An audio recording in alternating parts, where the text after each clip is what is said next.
The Crit Show contains elements of horror, fantasy violence, and adult language. Content warnings can be found in the episode description.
I gave an appropriate amount of time to see if anybody was going to launch in with an anecdote or a question or anything, but it seems like we're bare this week. We're bears this week. It's just the episode. Where's the honey? That's my question. This isn't going to be another one where you guys let me get all the way through the recap and stuff before you lasso me into an intro, is it? Yes, it will. No. All right. Hello, everybody.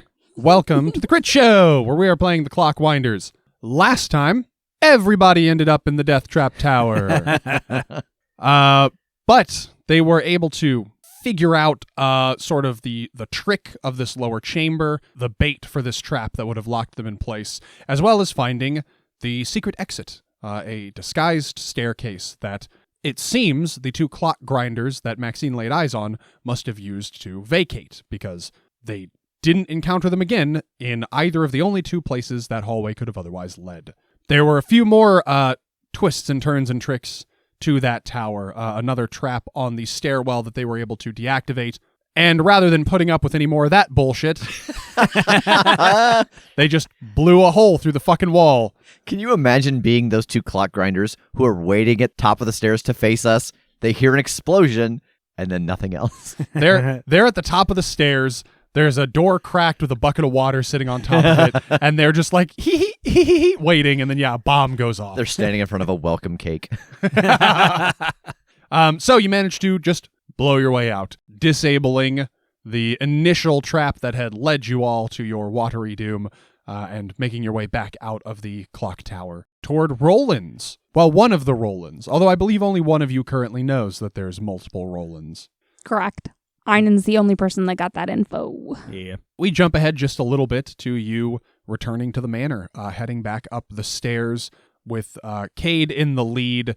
The guards at the door give him a nod and pull the doors open so that you may enter. Yeah, I will lead them both in. And my impulse is to go back to where we were eating, but I guess I don't know that he's still there. You head in, you look into the dining room again, and you can see that he is still sitting in his chair at the end of the table. It is pushed away from the table a little bit. A lot of the plates are empty, and he is just sprawled out backwards over his chair like, oh, God. That's a good brunch. Your Majesty? He sits upright extremely rapidly and leans forward. You see him swallow very hard. He's like, hello. Your Majesty. Welcome back, my cherished guests. Yeah, his name is Roland the Magnificent, and that felt like a mouthful, so I asked him if Your Majesty was okay, or Your Magnificence. Actually, I think is what I said. Right you are, my friend Kade, but I will accept either. These are my friends. I found them in, a haunted house or something. I step forward and hold out my hand. Maxine Hollis, nice to meet you. Oh, yes, Maxine, I've heard so much about you. He stands up and walks over to shake your hand. Oh, do you know my parents? I recognize the name. I can't say that I've had the pleasure of meeting them myself, but I'm familiar with the legacy, what heirs of the Clockwinder Empire, as they are, though didn't follow in those footsteps themselves. No, my parents, Rowan and Vale Hollis, they come out here a lot, actually, with wares, and they're very prominent merchants. And I did not realize that their daughter was an esteemed clockwinder. And you are Einon, I presume? Yes, indeed, Einon Kerning. A pleasure. The pleasure is all mine. Please sit, everyone. Come There are some scraps. Well, more snacks, please. He just calls out, and you see a guard in the corner nod and exit the room. And he heads back over to his seat at the head of the table and indicates for you all to follow and sit. I'll sit down. Yeah. We hear that Kade here has spoken with you about the potential of a new system for dealing with the movement core. That he has. Truly fascinating. I had a similar sentiment, something that, in all of our workings, I hadn't considered as a possible option. What do you think about this as far as sort of a tap to access ether as opposed to it just sort of soaking through everything? Well, I love it. I mean, the intention, I think, of anyone who wants the ether to continue flowing is not any sort of destruction or ill will on their fellows. It's just that they don't want the power to be turned off. If there is a way to safely and securely maintain that so that the people who utilize the ether may still do so and it doesn't cause any trouble for anyone else, well, I don't see why anybody wouldn't be on board with that. Well, I hate to be a buzzkill here, and I do think that does sound ideal. However, there's so much we don't know about the movement cores and why they were built in the first place. And the fact is that the planet is turning and it's dangerous for everybody. And so, sure, we could siphon off the ether and have it available for people to use, but honestly, we don't know that there isn't an important reason that the cores release it into the planet. Our survival very well may depend on that happening as well. He sort of hand waves it. Oh no, it'll be fine. I know, admittedly, very little about the inner workings of these mechanical objects. I've never even really spoken to these too much about it. I just watch them work their proverbial and literal magic often. So I suppose my question is for everyone here with different expertise on this. When you're fixing the pieces of it, what do you judge is the actual repercussion of resetting the pieces correctly? Is it that stopping the leak of ether into the world is what locks things? Is what keeps us tidally shifted the way we are? Or is it simply that it needs the focus of ether to do that thing, and the fact that it is leaking isn't giving it enough power to lock us tidily? We know that the cores lock the planet in place. We know what it looks like when it's right. We know if something goes wrong, there's an obvious reason why something goes wrong, and we can fix that. But without knowing why they were built or how they were modified to lock the planet, there's just not enough information to say exactly how it does it. We just know that it does. That's fair. I just keep thinking about it with the simplest answer is usually the correct one. And if we backtrack this, things that we are aware of, that the world was spinning before ether ever came to it. And so the thought that we're stopping ether from coming in is a way to stop the planet doesn't make sense. Do you understand? Yeah, but that's not what the cores originally did. Of course, but we're only speaking about a symptom. No, but I'm saying that there was ether before, because the cores dealt with it. Yeah, we don't know if the cores used ether or something else back then. It may be that ether was introduced to this planet at some point, but it could very well have been here for ages. That's my entire point. And I slam my hands on the table. We don't know. There's so much knowledge and information lost. And if we could uncover some of it, we'd have answers, we'd have the direction, but we don't, and there's so many assumptions being made that have just compounded over the years, and it's left us in this terrible situation, and all we can do is just put a bandage on it. I mean, even if we had all the knowledge, no matter what, we're still just putting a bandage on it, because we're always going to have to keep fixing these cores, unless we find out what they used to do and why they've been bastardized to do what they're doing now. That's true. If we can understand what they are in the first place, we'll have more pathways for the future. We'll have more options. As of right now, we don't, because we can't even fathom what the outcome might be. Well, because of all of this, I stand by your original thought, Kade. If you legitimately think that you can fix this in a manner that powers it enough to get that green light on the console, but also have the addition of this tap, then we're going to have to continue to monitor it, make adjustments to all of the cores all of the time. Yeah, because it could be that I could set it up to have the tap, and it might be fine, but we might find out that it's just not quite enough, and then we're going to have to come up with a different way to make a deal with the people of the city, but at least for now, it's kind of a stopgap. I agree. I do think it's a good start, but I think we need to be aware that the fact that you might be able to do it doesn't mean it's the fix we need. Yeah. Roland, if I may, we have other plans in order that will take a lot more time, things that I'm not necessarily cleared to speak on here, but I want to assure you that there is potential for us to have our way, and you have yours, that is even cleaner than this idea of a tap that needs to be monitored. But in the meantime, things are happening noticeably, and so having access to fix this would be the best thing in the interest of every living person on Cadvini in the near future. So why we've come here is to seek your support in that, to know that we are not ignoring the Fey folk and the use of this element that is so intrinsic to your way of life. We aren't trying to take anything from you. We're just trying to keep people safe. All the while, as the three of you have been talking, Roland has kind of been like sitting back in his chair.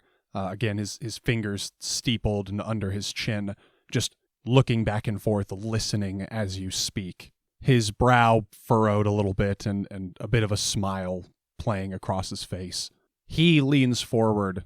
Now, I may have been misunderstanding, or perhaps I'm misunderstanding now, but this tap that we're referring to, are you referring only to one? Or would this be something that you could set up in multiple locations, say at each of the movement cores? If it works, and the movement core could still function, it could be set up at multiple ones. But I think, at least for now, until we know for a fact that that tap doesn't stop the core from stopping the planet, this is our litmus test. There is much knowledge that you do not possess, that I, as a matter of fact, do. Ooh, Maxine, sits up super straight. And I could possibly be convinced to share it with you in a way that would help you, but only in as much as it would help me and my people. That's all we're looking for, is to find the center of this bridge, truly, on good faith. We just want to be able to try. We want to be able to say that we've done everything we can to keep people, not our people, not your people, people safe. That's all we want, and we would love only to be able to work in good faith on that. Who all has rapport? I do. Me. Whose is higher? I have a +4. You beat me by 1. Daughter of merchant, baby. I think I want the two of you to teamwork a rapport roll here. Okay. So, Maxine, you can make that roll, take your +1 from Einon's bonus. And this is going to be contested, not like he's trying to fight back, but just it's his ability to read your intentions here. 4. You beat out his 0. Wow. Yes, bad roll.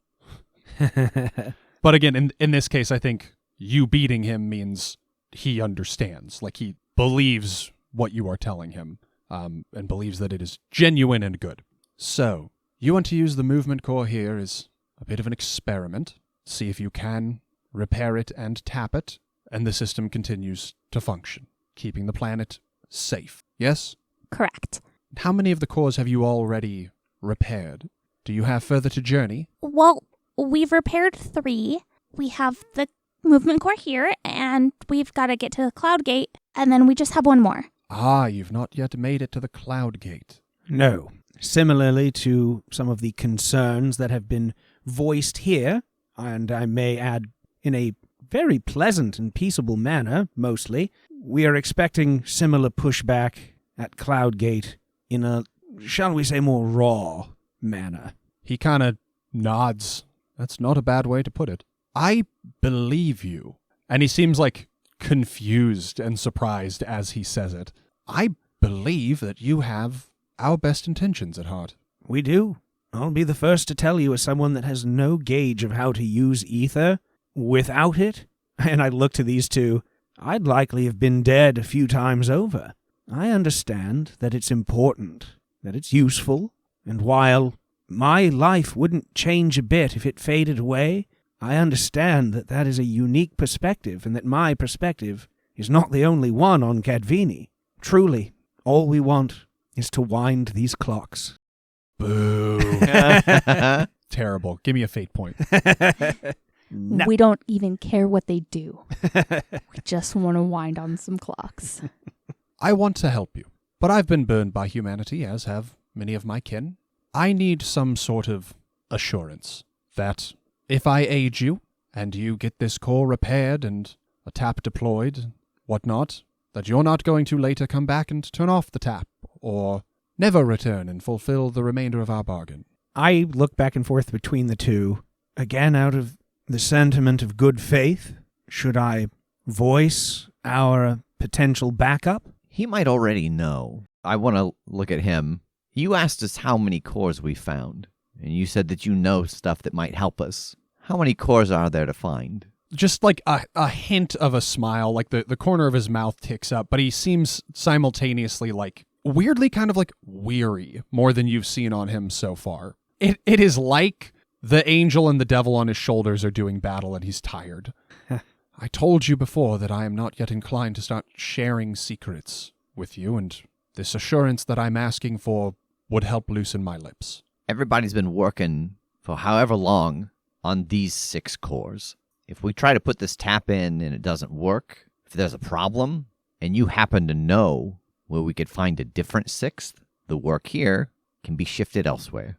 I realize we're both trying to play our cards very close to the vest. And Roland, I'm not trying to be coy. We know that there's more than 6. We just don't know how many. And so if this one, which is important to the city, can't have the tap, but we could move the job that it's doing to a different one and leave this one alone, we would put that work in. We couldn't come here and fix it and keep it locked down, even if we wanted to. Look at the city. There's so many of you, and everybody's got different wants. But you're right to believe us. We want to find the middle ground for everybody. We are ambassadors just as much as we're engineers. We want this to work for everyone. If this doesn't work as we hope, it's not a matter of us coming back and having our way. It's a matter of coming back and having a conversation. It's working with you. What I can ensure you are friendships, compliance, teamwork, and most importantly, ads. I knew it was coming.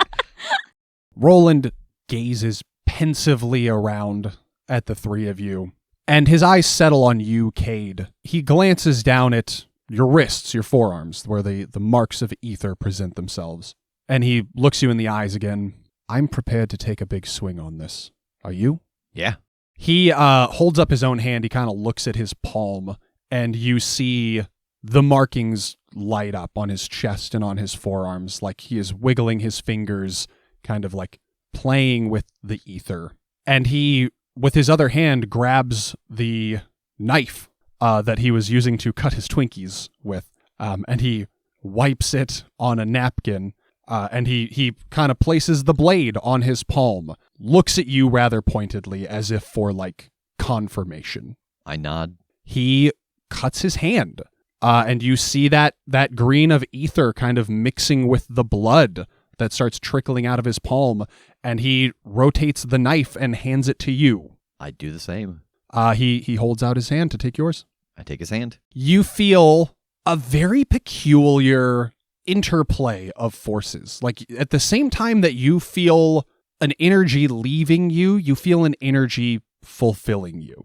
This transfer of your essences, of the way that the two of you interact with ether. Like, you give some of yours and you take some of his. And he removes his hand from yours. He grabs a napkin and, like, holds it over his wound for a moment and removes it. And you see him, like, trace with his other hand, his finger down his wound, and it knits itself closed. And he holds out to take your hand again as well. And he does the same. He traces his finger over your wound, and that cut closes up. And he, again, like, he sits back, like, weary. He lets out a sigh, and he says, "All right, I've staked my life on this plan now, as have you. I'm putting all of my trust in you. But, with that now being true, I'm willing to share our secrets. There is much that you could know, much that you need to know, if we are, all of us, going to come out the other side of this. Where would you have us start? We'll start in the parlor. And he gives, 2 little claps of his hand, and we get, a smash cut. You guys just in a different place. He's in a different outfit. You're sitting on comfy couches with lots of cushy pillows and shit, and he's, lounging and reclining and getting comfortable. I think as we get situated in the parlor, I pull Kade aside a little bit and, grab his hand and look at it. Are you okay? I think so. I didn't. You didn't really understand what you were doing. No. There were no words exchanged. But both of our lives are now staked in this. I mean, I'm down for that cause, but I didn't understand fully. Yeah, okay, well, now that just means that we have to succeed. Yeah, and that was already my plan anyway. Yeah, just, there's a lot more pressure riding on it now. Yeah. Are you okay? Yeah. Kade, Maxine, you have got to try this whiskey. It is divine.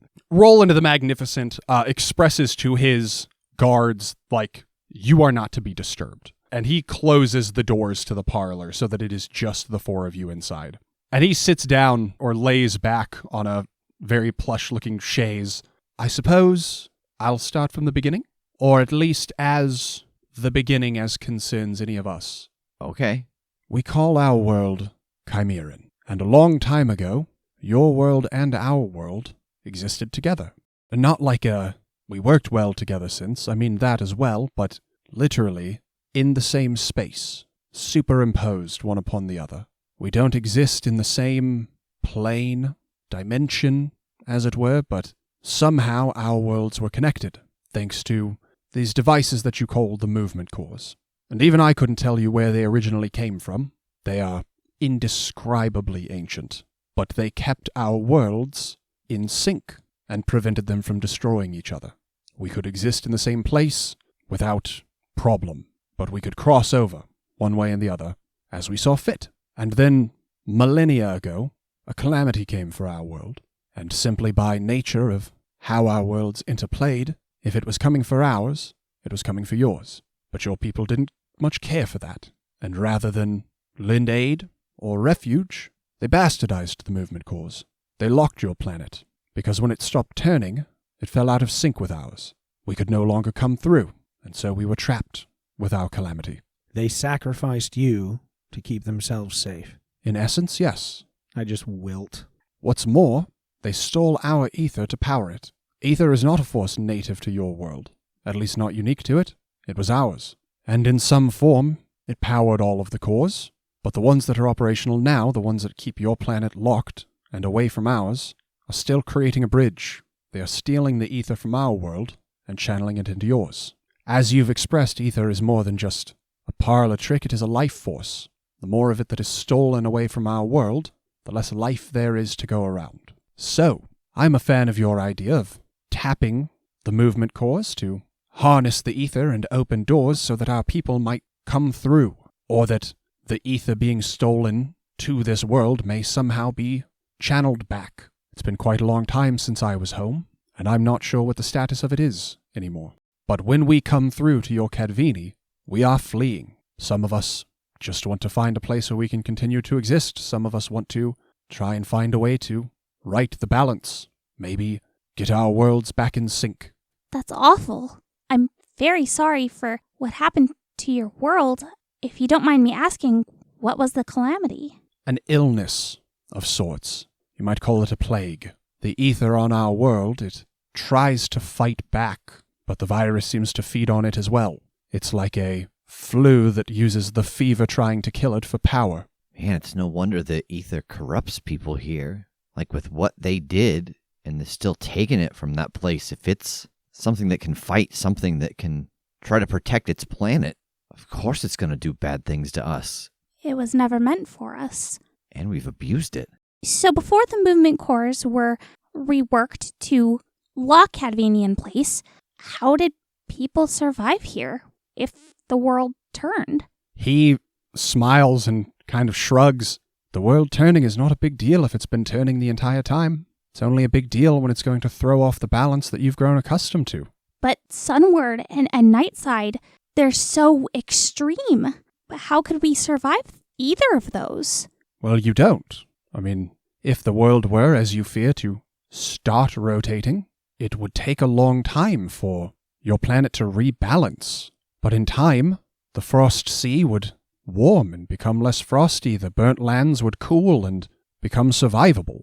Everything would balance out like it does along your belt. So you're saying that if that amount of time were allowed to pass, that the world spinning would move fast enough that being in the extreme dark and being in the extreme of the sun's view wouldn't affect us? That we would be moving through it as the world turned and we'd just go from light to dark, over and over again? I know, it's a miraculous concept. I knew it! I've been saying it! I knew it! That's the problem, it's timing. If it's too slow, we just roast or freeze. Does your planet, from what you remember, does it have something equivalent to the ether cores as well? Like if we were in sync? Yes. Huh. And to answer another question that you had asked me, there are 4 more cores out there that run perpendicular. Imagine an X across your world. I want to pull out my map. Do you know their locations well enough to show us where we might find them? He frowns and shakes his head. I could approximate, but this was all even before my lifetime. Our world still rotates, or did, last I was there, and I have an idea of where those cores were on our side, but they're not a perfect translation. I don't know about the both of you, but it seems that our immediate problem remains more immediate, so that we might address a much bigger problem that the people of our world have been ignoring. We must ensure that this planet can survive and the people on it, so that we can make sure to get all of your people to safety. If they're coming here to escape this thing that is destroying your world, but then this world is destroyed by virtue of a slow death, you're not really escaping at all, are you? I think you see him, squirm. And Kade, I think you feel like an anxiety within you from nowhere that you know is coming from him. And it's like he's trying to talk himself out of talking. But he says, there's one more thing that you may not be considering, and I feel obligated to share it. A single world cannot support all of the people from both of our worlds. Oh. Yes, it is part of the nefarious nature of our journey is that if all of us were to make it, we would need to supplant you. Ah. But if you can open doors and we can travel freely again, there may be hope for our world. Well, I think the traveling isn't the problem. It's the plague, the illness. If both of us can't exist on the same world, we need to be able to exist on separate worlds. So I think you're right, Einon. We have to lock the cores. We thought it was to just buy us time to figure out what they did, but it's really just to buy us time to figure out how to save everyone. Yeah, because from what you've described, if the ether is trying to fight this virus, you keep the cores locked and you weaken the ether, which means it needs help. Or you unlock our planet, that way the ether there is stronger again. And then maybe it doesn't need help, but maybe life here doesn't survive for a while until the planet rebalances. Well, hold on. Is this illness, this plague, is this affecting the planet itself or the people? If they're infected and they come through in portals, couldn't that potentially spread it to Cadvini as well? Roland kind of shrugs. That was the fear of the humans millennia ago. This is only conjecture on my part, so feel free to correct me. Is there something about these leaks in our world, that the things that are making these paths, the fact that the ether itself is fighting it, has it been acting as like a filter in a way? Have those that have come through not spread this because the ether hasn't allowed those infected to come through thus far? Is it at least that strong for the moment? He again kind of shrugs and shakes his head. I don't know. I don't know that the illness holds on to the individual and travels with them, or if it is just the connection to our world making them sick, and when that connection is broken, they are no longer. Despite how many of us have made our way to Cadvini, it's not a well-studied or documented series of events. Welcome to Cadvini. Yes. There's a shocking lack of paper here. There is, isn't there? Einon, were you... I just need clarification. Were you asking if the ether was stopping infected people from passing through, or if when passing through the infection was removed from them, or both? Yes. Okay. Either way, that's a very dangerous hypothesis to test if we're wrong. When I was still on Chimeran, I felt the drag of the illness. It was part of my motivation for leaving, and I've not felt it again since I got here. But whether I was cured of something, or simply cut free from a tether, I could not tell you. Okay, so then it seems like, at least for the moment, the priority is keep our planet locked in place and create the tap so you can keep letting your people through until some bigger solution can be found. But that can't happen until we have this planet safe as a place to be even. And if you're going to open a tap in advance, there are going to be those of your people who are diametrically opposed to its existence, and therefore time for them to do something about it, because the job is not yet finished. Well, my suggestion on that is another potential spot of meeting in the middle with you on this. As you are aware, we're sort of testing a theory in the first place. If we're able to bypass the grinders and work on this here, if it works here, it's easy enough to keep this information out of the general populace's minds, because here it's already broken, it's already spreading, ether is used widely, and people are aware of it. Maybe only those that need to know will be aware of this tap. What I mean to say is, places like here, potentially at Cloudgate as well, where there's a heavy flow of Fae, those will be the places we start with a tap. And other places where people might not understand it, we don't add them there yet. Because if they are there, there will be wider influxes of ether users going there. That will cause questions. People will investigate. It will more easily be found out in those circumstances. Locking down the cores has to happen first. I think the truth will eventually have to come out, because for us to have a chance of success at all, this plague is going to have to be understood, which means it's going to have to be studied, which means people are going to have to know about it.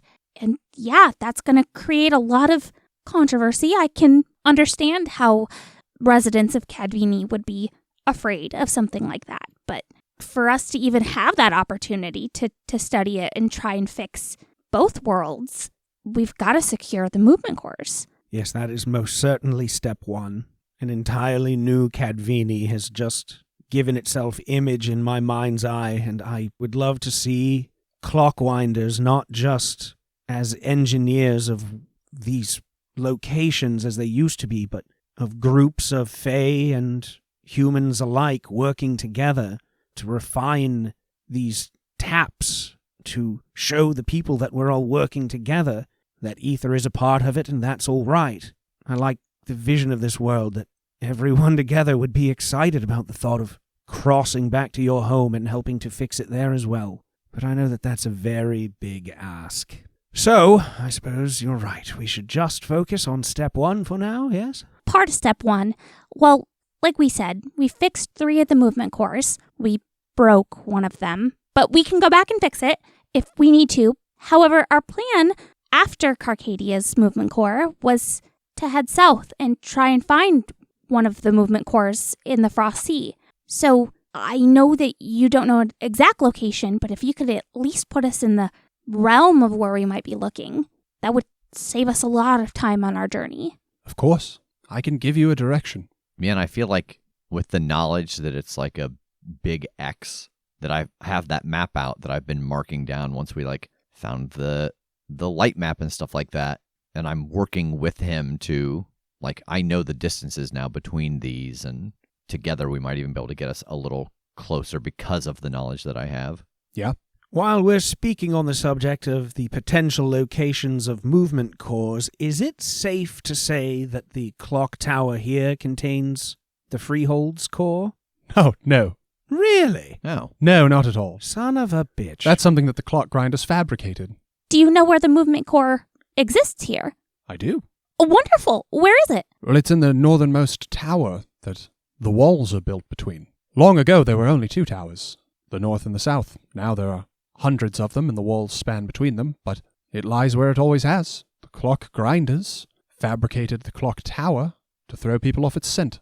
Well, they've done a lovely job of it. I'll give them that credit. They are crafty in more ways than one. Can you bring 7 here? Because either they're going to have to be kicked out, or they're going to have to be part of this plan to fix it. Oh, I don't think there's going to be any convincing them. Really? Even if we gave them a more direct method of bottling this? He kind of, weighs it for a second. He sighs. It's because people are greedy. We give them something that makes a bottle every hour. They're going to want 2 or 3, and they're going to fuck with it after we're gone. They're going to want soul control. Imagine that this is something that you've built your entire identity around. Imagine that you coined the name clock grinders, and then somebody wanted to disrupt your operation. I'm not saying that they won't agree with it from a point of logic, but I think they will disagree from a point of emotion. They're insufferable. You can just say they're insufferable. What are their numbers? What do you mean? How many clock grinders are there? Oh, I thought you were one of them is named 7. And you were like, what are the other ones named? No. Because they're not all named after numbers. There are 4 of them. Oh, is that all? I'll look at Kade and Einon. We've had worse odds. Oh, yeah. There were 6 of the Rhino Riders. Okay, so we get them out of here, let's say. We set this up. We put the tap in. The clock grinders are gone. Who controls the tap? Well, from the sounds of it, there are several families controlling different parts of Carcadia. They all seem fairly important. And I gesture at Roland. You handle Faye. There's somebody for the city watch, the sales, the merchants. Those are all very important parts of Carcadia Freehold. So if they're all spokes of a wheel, they should be able to decide together what happens to the ether. Well, they don't agree exactly. They all are in charge, but they're not all simpatico. The Waldemans run the City Watch and the Janes run the Underworld. They simply can't agree. They just all control parts of the city or functions of the city with relatively equal authority. Well, right, but maybe it isn't we're working together for a common goal of this tap of ether, but more of we all are working the same amount to make sure nobody has more of it than anyone else. Keep the balance. What do they do about the clock grinders right now? They are under the protection of the Janes. Black market ether. Good business. Okay, because every group that we involve, that's one more family that might figure out what we're doing, and they all are human families. Maybe this is an arrangement between you and the Janes. I suppose. I could try to broker some sort of arrangement, convince them that this is in their best interest and that dispatching their current retinue of clock grinders is a good thing. If we could come up with some reason why the Janes would believe they ought to be dispatched. Well, how about if we don't fix the movement core, they're all gonna freeze and turn into icicles, since they're human. I also like the idea of possibly going in myself and embarrassing these clock grinders for the Janes. If, however, they're trying to protect it, keep an eye on it, use it, is breached in some way, that might speak to their employers that these are not well-suited folk for the endeavor that they are trying to employ. You don't strike me as someone who's suffering from money. Would that be a fair assessment? Entirely. Then we just tell them to put you in charge and they get a bigger percentage. He kind of points at you and nods. He's like, see, I think this is more the language we need to be speaking. Don't get me wrong. I agree with a lot of your rhetoric, but it's hard for small minds to see the big picture. We've been running into a lot of that. I just don't understand how not turning into an icicle or burning up into a fiery crisp, it makes it into people's minds. I can't fathom how that's not a good enough reason. He, nods sympathetically. I love not being those things. Those are 2 of my favorite things. It's not being those 2 things. If you could dispatch the clock grinders, I mean, you're welcome to try to talk them out of it. I think it's unlikely, but you're welcome to give it a shot. But if one way or another you depose them, and I take it to the Janes as your people were insufficient, my people can do more, and I'll cut you in, I feel that from there we have strong negotiating potential. This plan sounds like an awful lot of fun to me. All right, so you reach out to the Janes, and I guess we'll be back before dinner. Oh, wonderful. I'll have the kitchen prepare something special. Everybody, hands in. Oh, yes, all right. I, hesitate and look for a knife. And then put my hand in. He's, thinking for a second. You see him, mouthing various words. He's like, team, say, go, just go team on 3. 1, 2, 3. Go team! Team. Did you say goat team? Is that not what he said? No, I think he said go team. Oh, heavens. He's like, no, and you turn to look at him, and he's turned into a goat. Go team! Go team! That's where we'll leave it off this week. Thanks, everybody, for joining us for another episode of The Crit Show. If you are interested in more information on the Clockwinders or Fate, check out the episode description for details. You should also visit our Patreon at patreon.com/thecritshow if you want to see any of the other awesome stuff we've made. Hundreds of hours of bonus content, multiple entire shows front to back available over there. Thank you once again for joining us. Tune in next time for Clockwinder versus clock grinder action. That sounds super horny. Everybody say nice. Everyone say Nice. go team! Go team! Go team!